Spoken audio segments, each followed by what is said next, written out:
Hello and welcome back to another episode of Copy Diaries, the series where we talk about all things blogging and photography. And in today's episode, I'm going to be talking about how to be unique, because the creative scene is getting bigger and bigger by the day, and we want to make sure that you stand out so you can get paid what you deserve. So in today's video, I will be giving practical examples as to how you can go about and hone in on your skills and set yourself apart so you can stand out in this space that keeps growing by the day. So you guys would know, if you watch this series, then you would definitely know that I always talk about focusing on your story. So what does it mean to focus on your story?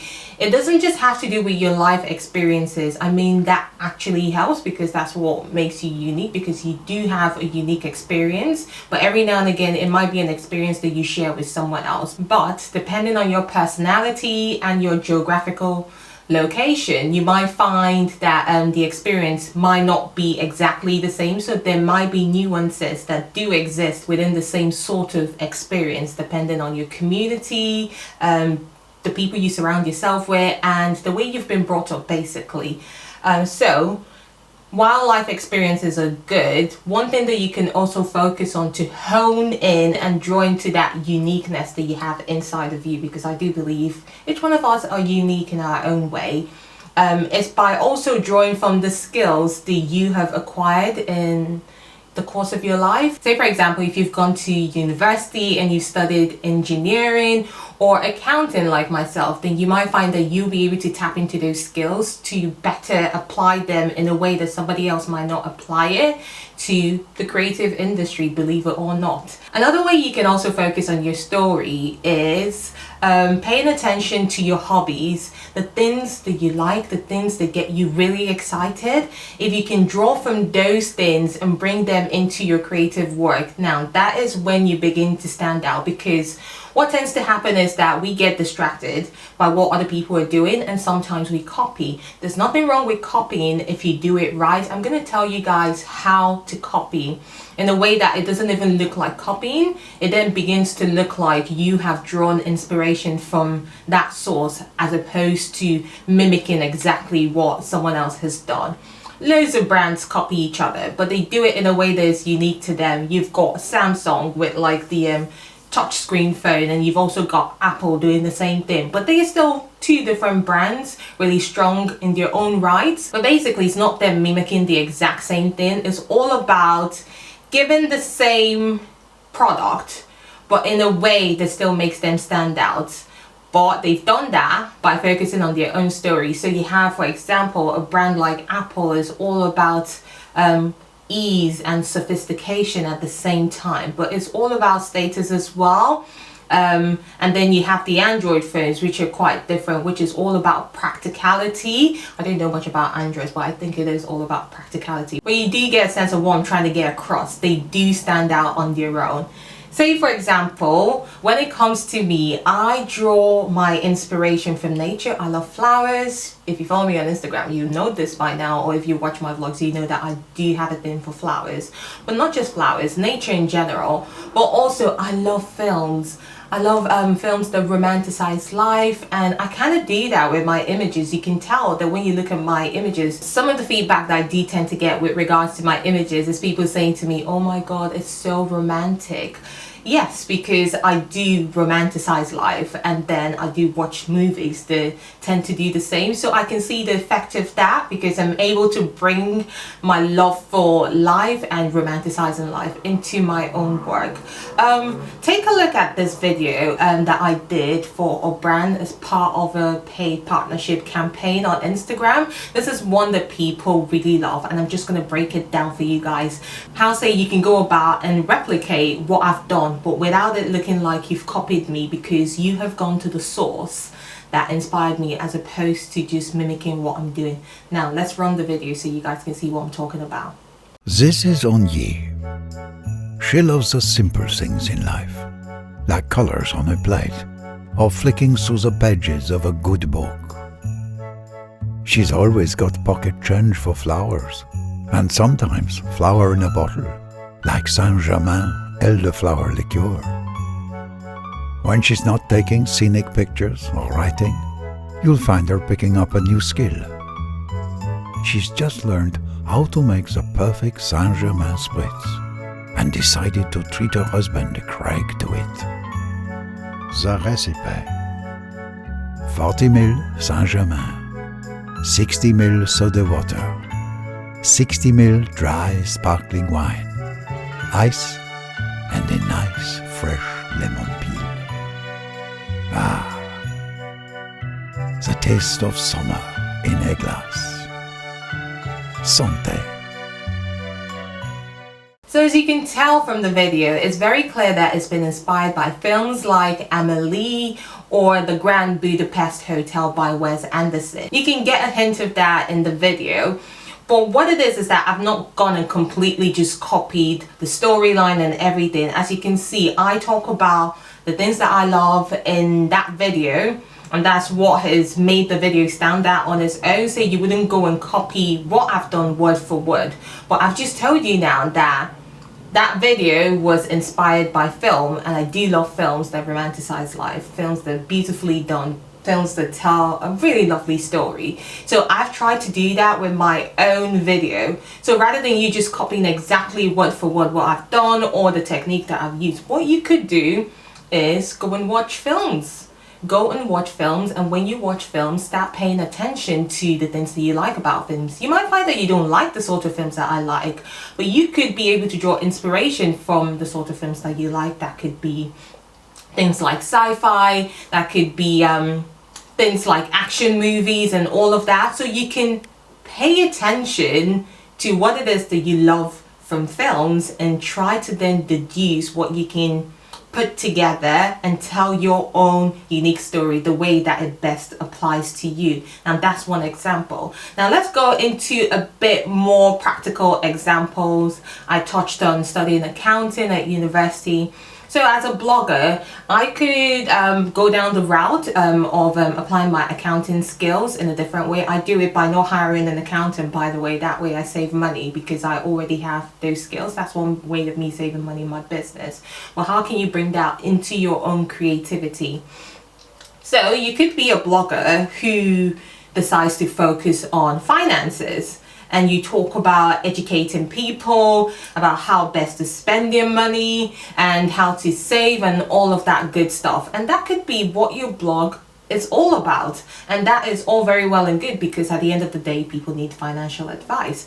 But say for example, if you're doing that and you find that that doesn't even take off for you, you've got another option. So this is me just dishing out free advice to all you accountants out there.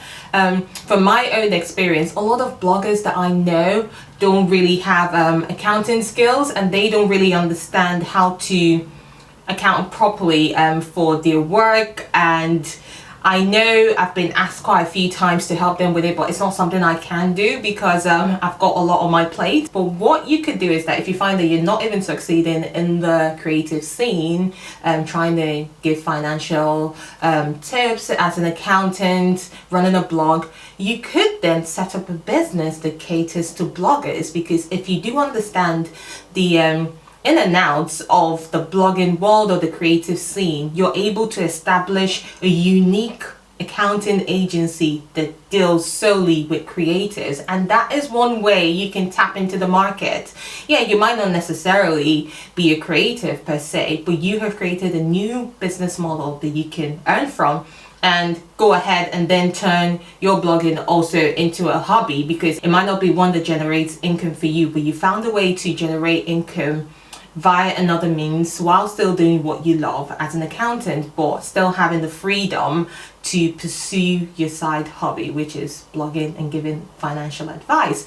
And that blog of you giving financial advice would be a way to also reel clients in, because they can read, they can tell that you've got the knowledge, and they would come to you. So that is one other way to do it. Another practical example now, you might say, let's go for a scientist. I have a friend who is an analytical chemist, And we were speaking and she was saying, oh, I don't know how to tap into this. So she's a mommy blogger. She does fashion, she focuses on luxury as well. And she was like, I want to stand out. I want to make myself unique in this space. And she asked me for some advice on being unique. And I said to her, because I do know her background and I know some of the places that she's worked in. For example, she's worked in Unilever producing beauty products for the brand, so she knows the chemicals that go into it. And in the past, I have said to her I was going to buy a product because they said it contains this ingredient and it's good for the skin and all of that. She said to me, don't bother, I've looked at the ingredients. There isn't enough of that ingredient contained within the product for me to get the desired results that the brand was trying to sell across to me. So I did not buy the product. I took that advice from her, and she is very particular about the beauty products that she buys because she has this knowledge of being an analytical chemist, and she currently works at the University of Manchester in one of their labs.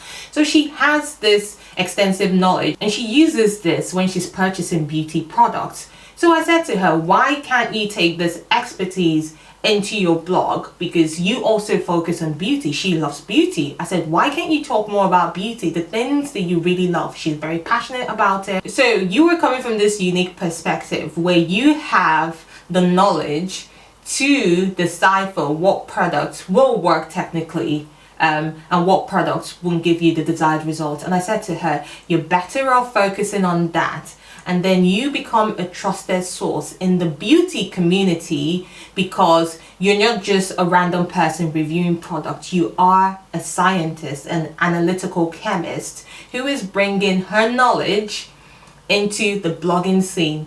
And that is how you become an expert. That is how you stand out. And since then, she has taken that advice and she's now putting on a plan together to be able to pitch to brands her unique point of view. This means that she's not going to be recommending products that she knows is not going to work. And this in turn brings about trust between her and her community, and brands are going to see her as a thought leader in her field. That is one way you can hone into your uniqueness when it comes to creativity in this space and tapping into the skills that you've already acquired. So when you want to copy, you don't copy by mimicking exactly what people are doing. It's okay to copy. It's a good way to draw inspiration, but you have to copy from the source.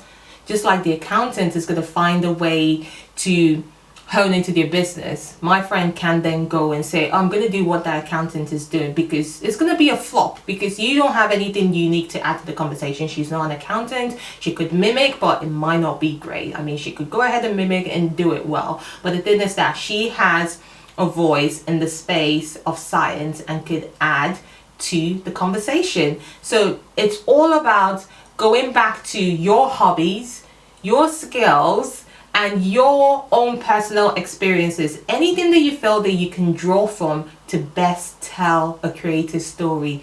One that makes you stand out, one that makes you tap into your unique set of skills, and one that makes you get seen as a thought leader in your space. And the way I go about my day-to-day activities is not just bringing out my own unique experience, but also ensuring that across the board, whatever it is that I do, I am providing the best quality of service possible. Whatever it is, I'm doing my own personal work, I'm working with a brand. I try to do that consistently.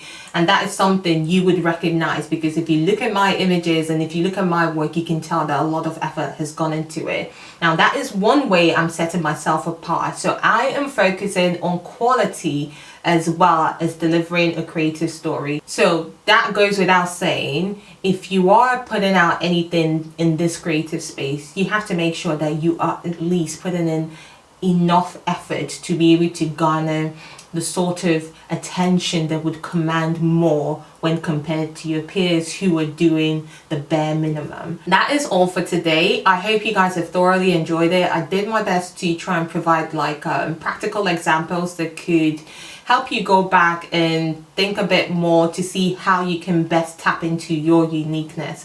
I hope this was relevant to you, and I hope you guys have thoroughly enjoyed watching this as much as I have enjoyed putting it together. Until next time, Follow me on Instagram, follow me on Twitter, and do leave your questions in the comment box down below, because like I said, I want to keep this series as interactive as possible. So take care of yourselves, and I will see you next time. Bye!